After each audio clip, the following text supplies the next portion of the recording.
ವೀಕ್ಷಕರೇ 1994ರ ಒಂದು ಸಂಜೆ ಉತ್ತರ ಪ್ರದೇಶದ ಸೈಕೋಟ್ನಲ್ಲಿ 22 ವರ್ಷದ ವ್ಯಕ್ತಿಯೊಬ್ಬ ತನ್ನ ಕೈಯಲ್ಲಿ ಮದ್ಯದ ಬಾಟಲನ್ನು ಹಿಡಿದು ಬೆಟ್ಟದ ಸಾಲುಗಳಲ್ಲಿ ನಿರ್ಮಿಸಿದಂತ ಮನೆಯೊಂದರ ಮುಂದೆ ನಿಂತಿದ್ದ. ಅದು ಒಂದು ವೇಶ್ಯೆಯ ಮನೆಯಾಗಿತ್ತು. ಆದ್ರೆ ಆಕೆ ಆ ವ್ಯಕ್ತಿಯನ್ನ ದೂರ ಮಾಡಿ ತುಂಬಾ ಕಾಲವೇ ಆಗಿತ್ತು. ಕುಡಿದ ಅಮಲ್ನಲ್ಲಿ ಇದ್ದಂತ ಆ ವ್ಯಕ್ತಿಯ ಬಾಯಿಂದ ಒಂದೇ ಹೆಸರು ಬರ್ತಿತ್ತು, ಅದುವೇ ಪದ್ಮ. ಆ ಹೆಸರು ಅವನ ಮನಸ್ಸಲ್ಲಿ ಹಳೆಯ ನೆನಪುಗಳನ್ನ ತಂದು ಗುಡ್ಡೆ ಹಾಕ್ತಿತ್ತು. ಆ ಮನೆಯನ್ನ ಪ್ರವೇಶ ಮಾಡೋದಕ್ಕೆ ಅವನು ಮುಂದಾದಾಗ ಒಳಗಿಂದ ಬಂದಂತ ಹೆಂಗಸು ಅವನನ್ನ ಅಲ್ಲೇ ತಡೆದು ಕೈಯಲ್ಲಿದ್ದಂತ ಮದ್ಯದ ಬಾಟಲನ್ನ ಕಸಿದುಕೊಂಡು ಅದನ್ನ ಒಡೆದುಹಾಕಿದ್ಲು. ಅವನು ಕಣ್ಣನ್ನ ಮೆಟ್ಕಿಸ್ದೆ ನೋಡ್ತಾನೆ ಇದ್ದ. ಆ ಹೆಂಗಸಿನ ಮುಖದಲ್ಲಿ ಭಯ ಇತ್ತು. ಆದ್ರೂ ಕೂಡ ಧೈರ್ಯವನ್ನು ತಂದ್ಕೊಂಡು ಆಕೆ ಹೇಳಿದ ಮಾತು ಕೇಳಿ ಅವನಿಗೆ ಆಘಾತ ಆಯಿತು. ನಾನು ನಿಮ್ಮ ತಾಯಿ ಇದ್ದ ಹಾಗೆ, ಇಲ್ಲಿಂದ ಹೊರಟು ಹೋಗು. ಹಿಂದಿನ ಜನ್ಮದಲ್ಲಿ ನನ್ನ ಸಲುವಾಗಿ ಎಲ್ಲವನ್ನೂ ಕೂಡ ಕಳೆದುಕೊಂಡಿದ್ದೀರಿ. ಈ ಜನ್ಮದಲ್ಲೂ ಮತ್ತೆ ಎಲ್ಲವನ್ನೂ ಕೂಡ ಕಳೆದುಕೊಳ್ಳೋದಕ್ಕೆ ಬಯಸ್ತೀರಾ ಅಂತ ಕೇಳಿದಾಗ ಆಕೆ ಹೇಳಿದಂತ ಮಾತನ್ನ ಕೇಳಿ ಅವನಿಗೆ ನಿಜಕ್ಕೂ ಶಾಕ್ ಆಯ್ತು. ಹಿಂದಿನ ಜನ್ಮನ? ಯಾರು ಆ ವ್ಯಕ್ತಿ? ಆ ಮಹಿಳೆನೇ ಪದ್ಮಾನ? ಬನ್ನಿ ವೀಕ್ಷಕರೇ, ಈ ನಿಜ ಘಟನೆಯ ರೋಚಕ ಸ್ಟೋರಿಯನ್ನ ಈ ಮುಂದೆ ತಿಳಿತಾ ಹೋಗೋಣ.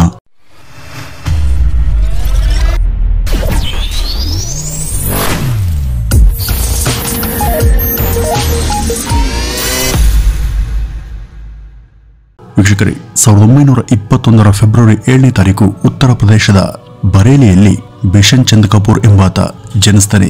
ನಾರ್ಮಲ್ ಆಗಿ ಮಕ್ಕಳು 10 ತಿಂಗಳಾದ್ಮೇಲೂ ಕೂಡ ಕೆಲವು ಶಬ್ದಗಳನ್ನ ಮಾತನಾಡೋದಕ್ಕೆ ಕಷ್ಟಪಡ್ತಾರೆ. ಆದ್ರೆ ಇವನು ಅದಾಗಲೇ ಫಿಲಿಬಿತ್ ಅನ್ನೋದಕ್ಕೆ ಶುರು ಮಾಡಿದ್ದ. ಇದು ಉತ್ತರ ಪ್ರದೇಶದ ಒಂದು ಜಿಲ್ಲೆಯ ಹೆಸರಾಗಿತ್ತು. ಅಷ್ಟು ಚಿಕ್ಕವನ ಬಾಯಲ್ಲಿ ಅಷ್ಟು ದೊಡ್ಡ ಶಬ್ದ ಬರೋದಕ್ಕೆ ಹೇಗೆ ಸಾಧ್ಯ ಅಂತ ಎಲ್ಲರಿಗೂ ಅಚ್ಚರಿ ಆಗ್ತಿತ್ತು. ಮುಂದೆ ಈ ಬಿಷನ್ಗೆ 4 ವರ್ಷ ಆದಾಗ ಅವ್ರ ತಂದೆ ಅವನನ್ನ ಒಂದು ಮದುವೆಗೆ ಕರೆದುಕೊಂಡು ಹೋಗಿದ್ರು.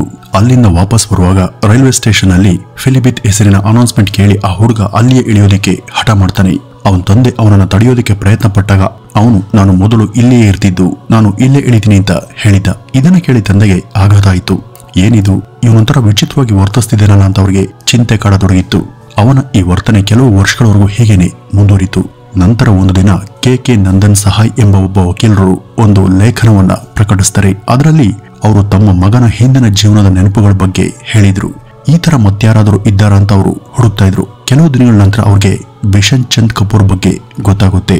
ಅವನನ್ನ ಭೇಟಿಯಾಗೋದಕ್ಕೆ ವಕೀಲ್ ಸಹಾಯ್ ಅವರು ಅವ್ರ ಮನೆಗೆ ಬಂದಿದ್ರು. ಬಿಷನ್ಗೆ ಸಾಕಷ್ಟು ಪ್ರಶ್ನೆಗಳನ್ನ ಕೇಳಿದ ಅವರು ಬಿಷನ್ನ ಸಂಪೂರ್ಣ ಕಥೆಯನ್ನ ತಿಳಿದುಕೊಳ್ತಾರೆ. ಈ ಸಣ್ಣ ಹುಡುಗನ ಪ್ರಕಾರ ಅವನ ಹಿಂದಿನ ಜನ್ಮದ ಹೆಸರು ಲಕ್ಷ್ಮೀ ನಾರಾಯಣ್ ಎಂದಾಗಿತ್ತು. ಮತ್ತೆ ನಾನು ಫಿಲಿಬಿತ್ ನಲ್ಲಿ ವಾಸ ಮಾಡ್ತೇನೆ ಅಂತ ಈ ಬಿಷನ್ ಹೇಳಿದ್ದ. ಬಿಷನ್ ತನ್ನ ಹಿಂದಿನ ಜನ್ಮಕ್ಕೆ ಸಂಬಂಧಪಟ್ಟಂತ ಅನೇಕ ಹೆಸರು ಮತ್ತು ಸ್ಥಳಗಳನ್ನ ಹೇಳಿದ್ದ.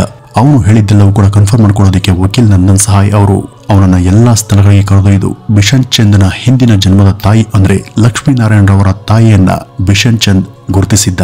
ಆ ತಾಯಿ ಬಿಷನ್ ಚಂದ್ಗೆ ಸಾಕಷ್ಟು ಪ್ರಶ್ನೆಗಳನ್ನ ಕೇಳಿದ್ರು. ಅವುಗಳ ಬಗ್ಗೆ ಲಕ್ಷ್ಮೀನಾರಾಯಣ್ ಹೊರತುಪಡಿಸಿ ಮತ್ತಾರಿಗೂ ಕೂಡ ಗೊತ್ತಿರಲಿಲ್ಲ. ಆದ್ರೆ ಬಿಷನ್ ಎಲ್ಲವನ್ನೂ ಕೂಡ ತುಂಬಾ ದಿನದಿಂದ ಅರಿತವನ ಹಾಗೆ ಹೇಳಿದ್ದ. ಇವೆಲ್ಲವನ್ನೂ ಕೂಡ ನೋಟ್ ಮಾಡಿಕೊಂಡು ಡಾಕ್ಯುಮೆಂಟ್ ತಯಾರಿಸಿದಂತ ವಕೀಲ್ ಸಹಾಯರವರು ತಮ್ಮ ಮನೆಗೆ ಹೋದ್ರು. ಆದ್ರೆ ಅವರ ಈ ಸಂಶೋಧನೆ ಅಥವಾ ವಿಚಾರಣೆ ಇಲ್ಲಿಗೆ ನಿಂತು ಹೋಯಿತು. ನಂತರ ಪುನರ್ಜನ್ಮ ತಜ್ಞ ಇಯಾನ್ ಸ್ಟೀವನ್ಸನ್ ಈ ಒಂದು ಪ್ರಕರಣವನ್ನ ಪುನಃ ಓಪನ್ ಮಾಡಿ ಆ ಬಗ್ಗೆ ತನಿಖೆ ಮಾಡೋದಕ್ಕೆ ಶುರು ಮಾಡ್ತಾರೆ. ಬಿಷನ್ಗೆ ಲಕ್ಷ್ಮೀ ನಾರಾಯಣ್ ಬಗ್ಗೆ ತಿಳಿದುಕೊಳ್ಳೋದಕ್ಕೆ ಯಾವ್ದಾದ್ರು ಮಾರ್ಗ ಇದೆ ಅಂತ ಚೆಕ್ ಮಾಡ್ತಾರೆ. ಆದ್ರೆ ಆ ತರ ಯಾವುದೇ ಮಾರ್ಗ ಕಂಡುಬರಲಿಲ್ಲ. ನಂತರ ವಕೀಲ ಸಹಾಯ್ ಅವರ ಬರಹಗಳ ಆಧಾರದ ಮೇಲೆ ಸ್ಟೀವನ್ಸನ್ ಈ ಒಂದು ಪ್ರಕರಣದಲ್ಲಿ ಮುಂದುವರೆದ್ರು. ಈ ಲಕ್ಷ್ಮೀ ನಾರಾಯಣ್ ಶ್ರೀಮಂತ ರೈತನ ಒಬ್ಬನೇ ಮಗನಾಗಿದ್ದ. ತನ್ನ ತಂದೆ ನಿಧನರಾದ ಬಳಿಕ ಅವನು ಓದೋದನ್ನ ಅರ್ಧಕ್ಕೆ ಬಿಟ್ಟು ಅಪ್ಪ ಗಳಿಸಿದಂತ ದುಡ್ಡಿನಲ್ಲಿ ಐಷಾರಾಮಿ ಜೀವನವನ್ನು ನಡೆಸೋದಕ್ಕೆ ಶುರು ಮಾಡಿದ್ದ. ಒಳ್ಳೆಯ ಆಹಾರ, ಸುಂದರವಾದಂತ ಹುಡುಗಿಯರು ಮತ್ತೆ ವಿವಿಧ ರೀತಿಯ ಮಾದಕ ದ್ರವ್ಯಗಳ ದಾಸ ಕೂಡ ಆಗ್ತಾನೆ. ಮದುವೆ ಆಗಿರ್ಲಿಲ್ವಾದ್ರೂ ಅವನು ತನ್ನ ಹಳ್ಳಿಯಲ್ಲಿ ವಾಸ ಮಾಡ್ತಿದ್ದಂತ ವೇಶ್ಯೆಯನ್ನ ಗಾಢವಾಗಿ ಪ್ರೀತಿಸ್ತಿದ್ದ. ಅವಳ ಕುರಿತು ಹುಚ್ಚನಂತಾಗಿದ್ದಂತ ಅವನು ಇದೇ ಹುಚ್ಚಲ್ಲಿ ಅವನು ಒಂದ್ಸಾರಿ ಆ ವೇಶ್ಯೆ ಮನೆಯಿಂದ ಹೊರ ಬರ್ತಿದ್ದಂತ ವ್ಯಕ್ತಿಯೊಬ್ಬನನ್ನ ಕೊಂದಿದ್ದ. ಆಕೆ ತನ್ಗೊಬ್ಬನಿಗೆ ಮೀಸಲಿರಬೇಕು ಅಂತ ಅಂದ್ಕೊಂಡಿದ್ದಂತ ಲಕ್ಷ್ಮೀ ನಾರಾಯಣ್ ಬೇರೊಬ್ರು ಆಕೆ ಹತ್ರ ಹೋಗೋದನ್ನ ಬರೋದನ್ನ ನೋಡಿ ಪಕ್ಕದಲ್ಲಿದ್ದಂತ ತನ್ನ ನೌಕರನ ಕೈಯಿಂದ ಬಂದೂಕನ್ನ ಕಸ್ಕೊಂಡು ಗುಂಡನ್ನ ಹಾರಿಸಿ ಹತ್ಯೆ ಮಾಡಿದ್ದ. ಪೊಲೀಸರು ಹಲವು ದಿನಗಳ ಕಾಲ ಆತನ ಬೆನ್ನನ್ನ ಬಿದ್ದರಾದ್ರೂ ತನ್ನ ಹಣದ ಸಹಾಯದಿಂದ ಅವನು ಕಾನೂನಿನ ಕಪಿಮುಷ್ಟಿಯಿಂದ ತಪ್ಪಿಸ್ಕೊಂಡಿದ್ದ. ಈ ಒಂದು ಘಟನೆ ನಂತರ ಲಕ್ಷ್ಮೀ ನಾರಾಯಣ್ ಫಿಲಿಬಿತ್ ಬಿಟ್ಟು ಶಹಜಾನ್ಪುರಕ್ಕೆ ಹೋಗ್ತಾನೆ. ಅಲ್ಲಿಗೆ ಹೋದ್ಮೇಲೆ ಕೆಲವು ದಿನಗಳಲ್ಲಿ ಅವನ ಆರೋಗ್ಯ ಹದಗೆಡುತ್ತೆ. 5 ತಿಂಗಳ ಕಾಲ ಅನೇಕ ರೋಗಗಳ ವಿರುದ್ಧ ಹೋರಾಡಿದ ನಂತರ ಲಕ್ಷ್ಮೀ ನಾರಾಯಣ್ ಡಿಸೆಂಬರ್ 15 ಹಾಗೂ 1918ರಂದು ಕೇವಲ ತನ್ನ 35ನೇ ವಯಸ್ಸಿನಲ್ಲಿ ಮರಣ ಹೊಂತಾನೆ. ಲಕ್ಷ್ಮೀನಾರಾಯಣನ ಜೀವನದಲ್ಲಿ ಪದ್ಮಗೆ ವಿಶೇಷ ಸ್ಥಾನ ಇತ್ತು. ಪದ್ಮಳ ಸಲುವಾಗಿನೇ ಲಕ್ಷ್ಮೀನಾರಾಯಣ ತನ್ನ ಜೀವನದ ಉದ್ದಕ್ಕೂ ಮದುವೆ ಆಗಲಿಲ್ಲ. ಅವಳನ್ನ ಇಟ್ಕೊಂಡು ಅವಳ ಜೊತೆ ಜೀವನ ಕಳೀತಾ ಇದ್ದ. ಈ ಎಲ್ಲದರ ಪರಿಣಾಮ ಈ ಚಿಕ್ಕ ಹುಡುಗ ಬಿಷನ್ ಚಂದ್ನ ಜೀವನದಲ್ಲೂ ಕೂಡ ಕಂಡುಬಂತು. ಕೇವಲ 5ನೇ ವಯಸ್ಸಿನಲ್ಲಿಯೇ ಬಿಷನ್ ತನ್ನ ತಂದೆಗೆ ಪ್ರೇಯಸಿಯನ್ನ ಇಟ್ಕೊಳ್ಳೋದಕ್ಕೆ ಅವಕಾಶ ನೀಡುವಂತೆ ಕೇಳ್ಕೊಂಡಿದ್ದ. ಅವಳನ್ನ ಭೇಟಿಯಾಗೋದಕ್ಕೆ ಮತ್ತು ಅವಳ ಜೊತೆ ಸಮಯ ಕಳೆಯೋದಕ್ಕೆ ನನಗೆ ತುಂಬಾ ಇಷ್ಟ, ಪದ್ಮ ನನಗೆ ಬೇಕೇ ಬೇಕು ಅಂತ ಹೇಳ್ತಿದ್ದ. ಬಾಲ್ಯದಲ್ಲಿ ಬಿಷನನ್ನ ಭೇಟಿಯಾಗೋದಕ್ಕೆ ಪದ್ಮ ಅನೇಕ ಬಾರಿ ಬರ್ತಾ ಇದ್ಲು ಮತ್ತು ಅವನು ಅವಳನ್ನ ಕಂಡ ಕ್ಷಣ ಓಡು ಹೋಗಿ ಅವಳ ತೊಡೆ ಮೇಲೆ ಕುಳಿತುಕೊಳ್ತಿದ್ದ. ನಂತರ ಅವನು ಅವಳ ಜೊತೆ ಹಲವಾರು ಗಂಟೆಗಳ ಕಾಲ ಮಾತನಾಡ್ತಿದ್ದ. ಅಷ್ಟೇ ಅಲ್ಲ, ಪದ್ಮಳ ಮನೆಯಿಂದ ಹೊರ ಬಂದವನೇ ಕೊಲೆ ಮಾಡದಂತ ಪ್ರತಿ ವಿವರವನ್ನು ಕೂಡ ಬಿಷನ್ ನೆನಪಿಸ್ಕೊಂಡಿದ್ದ. ಪದ್ಮಳನ್ನ ಪಡೆಯೋದಕ್ಕೆ ತಾನು ಹೇಗೆ ಒಬ್ಬ ವ್ಯಕ್ತಿಯ ಪ್ರಾಣವನ್ನು ತೆಗೆದೆ ಅಂತ ಹೆಮ್ಮೆಯಿಂದ ಹೇಳ್ಕೊಳ್ತಿದ್ದ. ಬಿಷನ್ಗೆ 23 ವರ್ಷ ಆದಾಗ ಅವನು ಪದ್ಮಳನ್ನ ತನ್ನ ಕಚೇರಿಯಲ್ಲಿ ಭೇಟಿಯಾಗೋದಕ್ಕೆ ಕರೆದಿದ್ದ. ಆಕೆಯನ್ನ ಭೇಟಿಯಾಗೋದಕ್ಕೆ ಅವನು ಎಷ್ಟು ಉತ್ಸುಕನಾಗಿದ್ದ ಅಂದ್ರೆ ಎದುರಿಗೆ ಪದ್ಮಳನ್ನ ನೋಡಿದ ಕೂಡಲೇ ಪ್ರಜ್ಞೆ ತಪ್ಪಿ ಬಿದ್ದಿದ್ದ. ಈ ಒಂದು ವಿಷಯ ಅಲ್ಲಿಗೇನೆ ಮುಗಿಯಲಿಲ್ಲ. ಅವತ್ತು ಸಂಜೆ ಬಿಷನ್ ಚಂದ್ ಹಳೆಯ ನೆನಪುಗಳನ್ನ ಮೆಲುಕು ಹಾಕುವಂತ ಉದ್ದೇಶದಿಂದ ಪದ್ಮಳ ಮನೆಗೆ ಹೋಗ್ತಾನೆ. ಆದರೆ ಪದ್ಮ ಆ ರೀತಿ ಅವನ ಜೊತೆ ಕಾಲ ಕಳೆಯೋದಕ್ಕೆ ನಿರಾಕರಿಸಿದ್ಲು. ನಾನು ನಿನ್ನ ತಾಯಿಯ ವಯಸ್ಸಿನೋಳು, ಇದೆಲ್ಲ ಆಗಲ್ಲ. ಕಳೆದ ಜನ್ಮದಲ್ಲಿ ನನಗೋಸ್ಕರ ಎಲ್ಲವನ್ನು ಕೂಡ ಕಳೆದುಕೊಂಡಿದ್ದೀಯ, ಈಗ ಮತ್ತೆ ಕಳೆದುಕೊಳ್ಳೋದಕ್ಕೆ ಬಯಸ್ತೀಯಾ, ಇಲ್ಲಿಂದ ಹೊರಟು ಹೋಗುವಂತ ಬಿಷನ್ಗೆ ಬುದ್ಧಿ ಹೇಳಿದ್ಲು.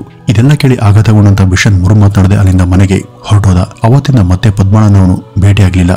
2 ವರ್ಷದ ನಂತರ ಅವನಿಗೆ ಮದುವೆ ಕೂಡ ಆಗುತ್ತೆ. ಆ ನಂತರವಂತೂ ಪದ್ಮಳ ಚಾಪ್ಟರ್ ಪೂರ್ತಿ ಕ್ಲೋಸ್ ಆಗುತ್ತೆ. ಸ್ಟೀವನ್ಸನ್ ರವರು ಬಿಷನ್ ಚಂದ್ನ 46 ಹೇಳಿಕೆಗಳನ್ನ ದಾಖಲಿಸಿಕೊಂಡಿದ್ರು. ಆ ಎಲ್ಲಾ ಹೇಳಿಕೆಗಳ ಪೈಕಿ 22 ಸ್ಟೇಟ್ಮೆಂಟ್ಗಳು ಲಕ್ಷ್ಮೀನಾರಾಯಣ್ ರವರ ಜೀವನದೊಂದಿಗೆ ಸಂಬಂಧಪಟ್ಟವಾಗಿದ್ವು. ಲಕ್ಷ್ಮೀನಾರಾಯಣ್ ಅವ್ರ ಮನೆಯಲ್ಲಿ ಅವರ ತಂದೆ ಹರ್ನಾರಾಯಣ್ ದಶಕಗಳ ಹಿಂದೆ ಬಚ್ಚಿಟ್ಟಿದಂತ ನಿಧಿ ಬಗ್ಗೆ ಕೂಡ ಬಿಷನ್ಗೆ ಗೊತ್ತಿತ್ತು. ಯಾವ ರೂಮ್ನಲ್ಲಿ ನಿಧಿ ಇದೆ ಅಂತ ಹೇಳಿದ್ನೋ ಅಲ್ಲಿ ಆಗಿದ ನಂತರ ಸಾಕಷ್ಟು ಚಿನ್ನದ ನಾಣ್ಯಗಳು ಸಿಕ್ಕಿದ್ವು. ಬಿಷನ್ನ ಅನೇಕ ವರ್ತನೆಗಳಲ್ಲಿ ಲಕ್ಷ್ಮೀನಾರಾಯಣ್ ರವರ ಛಾಯೆ ಕಂಡುಬರ್ತಿತ್ತು. ಎಷ್ಟೋ ಸಲ ತಂದೆ ಬಡವಾಗಿರೋದ್ರ ಬಗ್ಗೆ ಕೂಡ ಈತ ಹೀಯಾಳಿಸ್ತಿದ್ದ. ತನ್ನ ಬಟ್ಟೆಗಳನ್ನ ಹರಿದು ಎಸೆತಿದ್ದ. ಕೆಲವು ಸಲ ಮನೆ ಊಟದ ಬಗ್ಗೆ ಕೂಡ ಮಾತನಾಡ್ತಾ ಇಂಥ ಊಟವನ್ನ ನಮ್ಮ ಮನೆಯ ನೌಕರರು ಕೂಡ ತಿನ್ನೋದಿಲ್ಲ ಅಂತ ಹೇಳ್ತಿದ್ದ. ಲಕ್ಷ್ಮೀನಾರಾಯಣ ಅನೇಕ ಕೆಟ್ಟ ಅಭ್ಯಾಸಗಳು ಬಿಷನಲ್ಲೂ ಕೂಡ ಕಾಣತೊಡಗಿದ್ವು. ಮದ್ಯಪಾನ ಮಾಡೋದು ಸೇರಿದಂತೆ ನಾನ್ ವೆಜ್ ತಿನ್ನೋದು, ಕುಟುಂಬದ ಸದಸ್ಯರ ಮೇಲೆ ಕೋಪಗೊಂಡು ಕಿರ್ಚಾಡೋದು, ಹೀಗೆಲ್ಲ ಮಾಡ್ತಾ ಇದ್ದ. ಅವನಿಗೆ ಹಿಂದಿನ ಜನ್ಮದ ನೆನಪು ಕ್ರಮೇಣ ಮಸುಕಾಗ್ತಿತ್ತಾದ್ರೂ ಅದರ ಪ್ರಭಾವ ಪೂರ್ತಿ ಹೋಗಿರ್ಲಿಲ್ಲ. ಲಕ್ಷ್ಮೀನಾರಾಯಣನಿಗೆ ಸಂಬಂಧಪಟ್ಟಂತ ಕೆಟ್ಟ ಅಭ್ಯಾಸಗಳು ಮತ್ತು ನೆನಪುಗಳು ಬಿಷನ್ ಚಂದ್ ಮನಸ್ಸಿನ ಮೇಲೆ ಪ್ರಭಾವವನ್ನ ಬೀರ್ತಿದ್ವು. ಅವನೊಳಗೆ ಯಾವಾಗಲೂ ಕೂಡ ವಿಚಿತ್ರವಾದಂತಹ ಚಟಪಟಿಕೆ ಇರ್ತಾ ಇತ್ತು. ಈ ಜೀವನದಲ್ಲಿ ಅವನ ಪ್ರತಿಯೊಂದು ತೊಂದರೆ ಮತ್ತು ಹೋರಾಟ ಅವನ ಹಿಂದಿನ ಜೀವನದ ಪಾಪಗಳ ಫಲವಾಗಿವೆ ಅಂತ ಆತ ಭಾವಿಸಿದ್ದ. ವಿಶೇಷವಾಗಿ ಆ ವ್ಯಕ್ತಿಯ ಕೊಲೆ ಮಾಡಿದ್ದಕ್ಕೆ ತನಗೆ ಈ ರೀತಿ ಶಿಕ್ಷೆಯಾಗಿದೆ ಅಂತ ಅಂದ್ಕೊಂಡಿದ್ದ. ಆದ್ರೆ ಬೆಳೆದು ದೊಡ್ಡವನಾದಂತಹ ಬಿಷನ್ ಚಂದ್ ದುಶ್ಚಟಗಳನ್ನ ಹಾಗೂ ದರ್ಪದ ಸ್ವಭಾವವನ್ನು ಕೂಡ ಬದಲಿಸಿಕೊಂಡು ಸಾಧಾರಣ ಜೀವನವನ್ನ ನಡೆಸೋದಕ್ಕೆ ಶುರು ಮಾಡಿದ್ದ. ವೀಕ್ಷಕರೇ, ಇಂದಿನ ಕಾಲದಲ್ಲೂ ಕೂಡ ಬಿಷನ್ ಚಂದ್ ಕಪೂರ್ ಪ್ರಕರಣವನ್ನು ಅನೇಕರು ಅನೇಕ ವೇದಿಕೆಗಳಲ್ಲಿ ಚರ್ಚೆ ಮಾಡ್ತಾರೆ. ಇದು ಯಾವುದೇ ವ್ಯಕ್ತಿ ಅಥವಾ ಸಮುದಾಯಕ್ಕೆ ಸೀಮಿತವಾಗಿಲ್ಲ. ಭಗವದ್ಗೀತೆಯಂತಹ ಅನೇಕ ಹಿಂದೂ ಪುರಾಣಗಳಲ್ಲಿ ನಾವು ಪುನರ್ಜನ್ಮದ ಬಗ್ಗೆ ಕೇಳಿದ್ದೇವೆ. ಗರುಡ ಪುರಾಣದ 4ನೇ ಅಧ್ಯಾಯದಲ್ಲೂ ಕೂಡ ವಿಷ್ಣು ಗರುಡ ದೇವನಿಗೆ ನಾವು ಬಟ್ಟೆ ಬದಲಿಸಿದ ಹಾಗೆ ಆತ್ಮ ಕೂಡ ತನ್ನ ದೇಹವನ್ನು ಬದಲಿಸುತ್ತೆ, ಅನೇಕ ಜನ್ಮಗಳನ್ನ ಪಡೆಯುತ್ತೆ, ಪ್ರತಿ ಜನ್ಮದಲ್ಲೂ ಕೂಡ ಹಿಂದಿನ ಜನ್ಮದ ಪ್ರಭಾವಗಳನ್ನ ಕೊಂಡೊಯ್ಯುತ್ತೆ ಅಂತ ಹೇಳ್ತಾನೆ. ವಿಜ್ಞಾನದಲ್ಲೂ ಕೂಡ ಪುನರ್ಜನ್ಮಕ್ಕೆ ಸಂಬಂಧಪಟ್ಟಂತ ಅನೇಕ ಅಧ್ಯಯನಗಳಲ್ಲಿ ಇದು ಸಾಬೀತಾಗಿದೆ. ಕ್ವಾಂಟಮ್ ಸಿದ್ಧಾಂತದ ಪ್ರಕಾರ ನಮ್ಮ ಪ್ರಜ್ಞೆ ಮತ್ತು ನಮ್ಮ ದೇಹ ಸಂಪೂರ್ಣವಾಗಿ ವಿಭಿನ್ನ ಘಟಕಗಳು ಮತ್ತು ಅದರಿಂದಲೇ ನಮ್ಮ ಮರಣದ ನಂತರ ಕೂಡ ಆತ್ಮಸಾಕ್ಷಿ ಜೀವಂತವಾಗಿರುತ್ತೆ. ಇವತ್ತು ಅನೇಕ ಜನ ಪುನರ್ಜನ್ಮದ ಪರಿಕಲ್ಪನೆಯನ್ನ ನಂಬೋದಿಲ್ಲ. ಆದರೆ ನಿಜ ಅಂತ ಸಾಬೀತುಪಡಿಸುವಂತ ಅನೇಕ ಪ್ರಕರಣಗಳು ಇವತ್ತು ನಮಗೆ ನೋಡೋದಕ್ಕೆ ಸಿಗ್ತವೆ. ವೀಕ್ಷಕರೇ, ಈ ಬಗ್ಗೆ ನಿಮ್ಮ ಅಭಿಪ್ರಾಯಗಳನ್ನ ಕಮೆಂಟ್ ನ ಮೂಲಕ ತಿಳಿಸಿ ಅಂತ ಹೇಳ್ತಾ ಈ ಒಂದು ವಿಡಿಯೋವನ್ನ ಇಲ್ಲಿಗೆ ಮುಗಿಸೋಣ. ನಮಸ್ಕಾರ.